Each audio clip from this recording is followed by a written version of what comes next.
Nongeye kubasuza nkuko bisanzwe nanabahikaze kuri On Time TV, ni YouTube channel imwe rukumbi bageza amakuru n'ibigano byinshi byiza bigiye bitandukanye bitawe n'itsinda ry'abanyamakuru kabari mu gutara amakuru bavugwa hano mu Rwanda, mu karere k'ibiyaga bigari muri Afrika ndetse no hirya no hino ku isi. Amakuru menshi meza kandi zewe avugwa muri politike, mu buzima, mu burezi, mu muco, mu iyobokamana ndetse n'utundi. It's On Time TV, your channel, your choice. Rero ngira ngo abakoresha umuhanda Kigali Muhanga cyane cyane abawukoresheje ku mugoroba w'ejo kuwa gatatu tariki ya 8 ukwezi kwa mbere umwaka 2025 mwabonye ko hari umuvundo kabije w'ibinyabiziga mu muhanda Kigali Muhanga. Kuri ubu rero havuzwe icyateye impanuka yatumye habaho no muvundo kabije w'ibinyabiziga mu muhanda Kigali Muhanga. Akabari nabyo On Time TV tugiye kugaruka muri kano kanya. Muraza kuma ibitekerezo byanyu munyandikira muri comments, mukande like, mukureshya.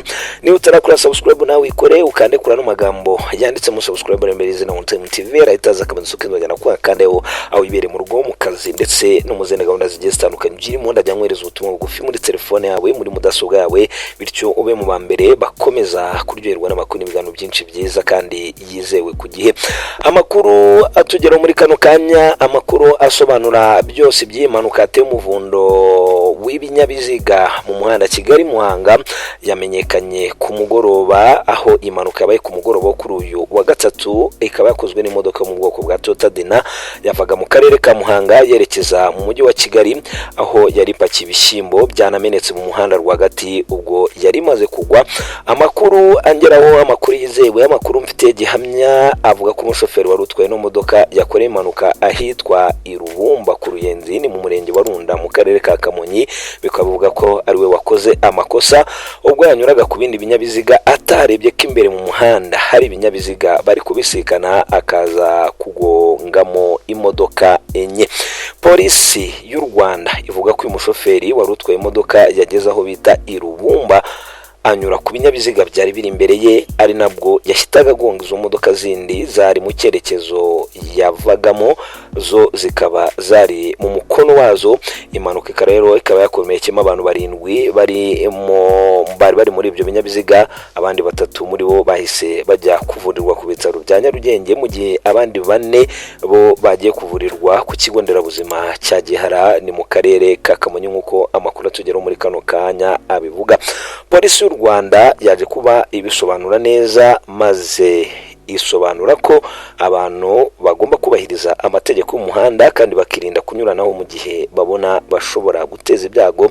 Impanuka ikaba ibaye nyuma y'iminsi mike n'ubundi mu ntara y'Amajyepfo mu karere ka Huye, habereye indi yakozwe n'imodoka y'akarere ka Rusizi yari itwaye umurambo iwukuye mu karere ka Gatsibo, nabwo yagonganye na Toyota Coaster nyuma yo kunyura ku bindi binyabiziga.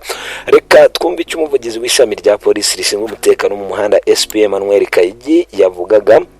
Ubwo yavugaga rero kuri impanuka yabereye mu karere ka Huye tariki ya 1 Mutarama 2025, yavuze ko nayo yatewe n'amakosa y'umushoferi wari utwaye imodoka y'akarere ubwo yanyuraga ku bindi binyabiziga atarebye imbere agahita agonga Coaster. Icyo gihe SP Emmanuel Kayigi yagize ati turongera kugira inama abatwara ibinyabiziga kwirinda gukora inyuranaho ahatemewe kuko biteza impanuka igihe cyose, bakanagendera ku muvuduko wagenwe nk'uko amategeko y'umuhanda cyangwa se imikoresheje y'umuhanda abivuga. No modoka rero yari pakiye imyaka yakoreye impanuka mu muhanda wa Muhanga Kigali igeze ku Ruyenzi mu karere ka Kamonyi ubwo yagongaga izindi enye nayo ikagwa igaramye mu muhanda ngeraga amafuta biberetse, bigateza umuvundo w'ibinyabiziga mu muhanda Kigali Giti Kinyoni wamaze amasaha agera kuri 3, harimo umuvundo ukabije w'ibinyabiziga nyine nkuko nakomeje kugenda mbibona. Bataramenye rero uko byagenze hari mu ntara y'Amajyepfo mu karere ka Huye naho nuko byaje kuba bigenda. Rero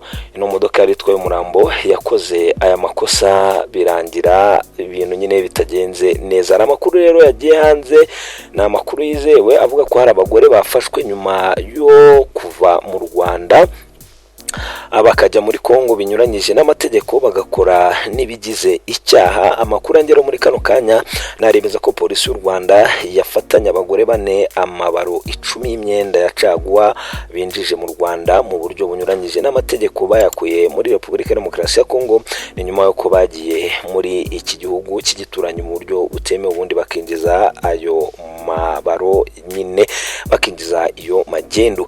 Aba bagore bane bafatiwe mu turere twa Rubavu na Nyabihu mu bikorwa bitandukanye, ariko bose icagwa bakaba bakekwaho kwivana muri Repubulika Demokarasi ya Kongo nk'uko bitangazwa na polisi y'u Rwanda.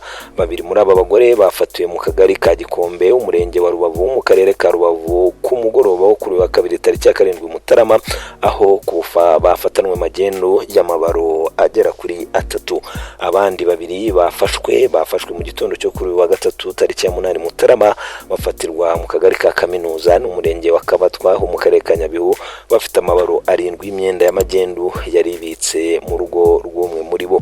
Umuvugizi wa polisi mu ntara y'Iburengerazuba SP Bonaventure Twizere Karekezi yavuze ko aba bagore bafashwe nyuma y'uko bambutse umupaka mu buryo bunyuranyije n'amategeko bakagigoma, aribwo bakagarukana iyo magendu. Ati bariya bombi bafatwa nyuma y'uko bambutse umupaka bagigoma muri Repubulika Demokarasi ya Kongo mu buryo bunyuranyije n'amategeko, mu kugaruka bakazana magendu y'imyenda ya caguwa. Yaboneyeho kugira inama abishora muri ibi bikorwa bitemewe. Ati tuributsa n'abandi bakishora mu bucuruzi bw'amagendu ko ibikorwa byo kubarwanya bizakomeza. Tunashimira abakomeje gufatanya n'inzego z'umutekano batanga amakuru.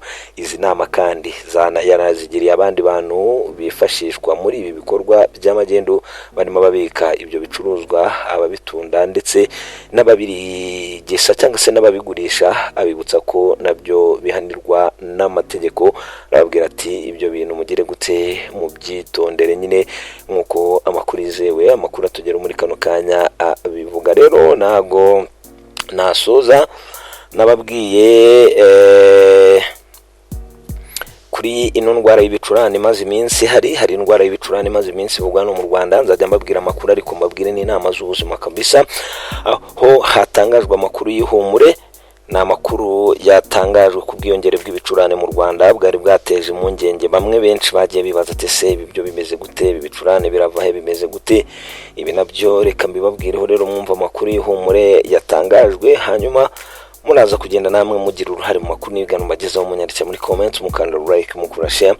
Niba utarakora subscribe nawe ikore kugira ngo ube mu mbere wakomeza kuryoherwa n'amakuru n'ibigano byinshi byiza mba nkomeje kugenda magezaho byavugwa hano mu Rwanda, mu karere k'ibiyaga bigari muri Afurika ndetse no hirya no hino.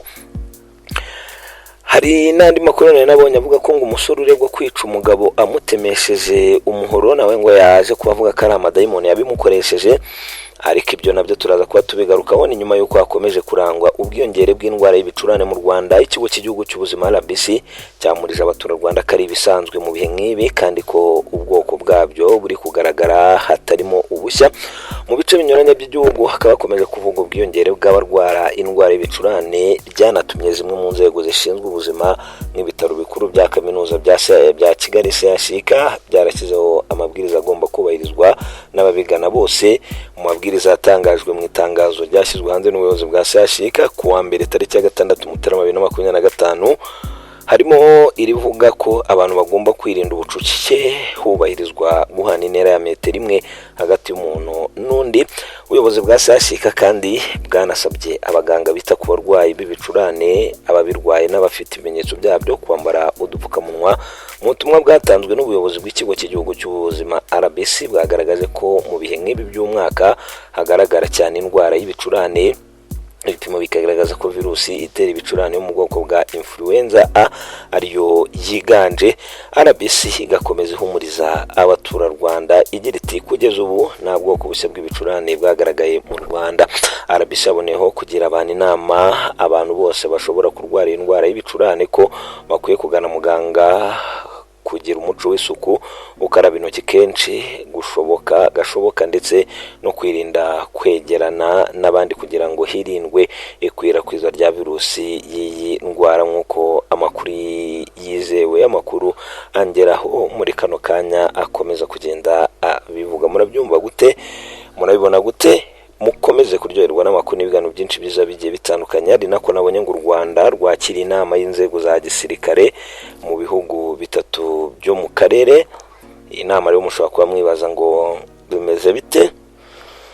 Iyi nama y'iminsi 3 yatangiye kuri uyu wa gatatu tariki ya 8 kugeza ku ya 10 Mutarama 2025, aho ihuriyemo intumwa zo mu nzego z'umutekano mu bihugu bihuriye muri uyu muhora wa ruguru, icyo twita North Corridor Integration Project Defense Cluster, birimo Uganda na Kenya n'u Rwanda rwakiriye. Igihugu rero Sudani y'Epfo gisanzwe ari umunyamuryango n'ikitabiriye inama ibanjirije y'abakuru b'ibihugu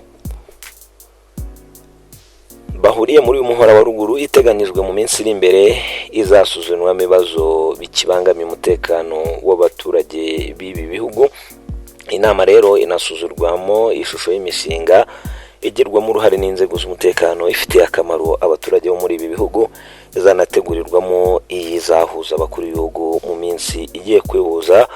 Bikaba bivuga ko kwihuriza hamwe kw'ibi bihugu byashibutse mu bitekerezo by'abakuru babyo, babonye ari ngombwa ko ibihugu bihuza imbaraga mu bya gisirikare n'umutekano, aho haje kuvuka uyu muryango w'umuhora wa ruguru muri 2013 wari ugizwe n'ibihugu bitatu, u Rwanda, Uganda na Kenya, nyuma haza kwiyongeramo n'igihugu cya Sudani y'Epfo cyinjiyemo muri 2018, ariko cyaba kititabiriye inama iri kubera i Kigali. Ngaho nguko rero mukomeze kugenda mugira ibihe byiza.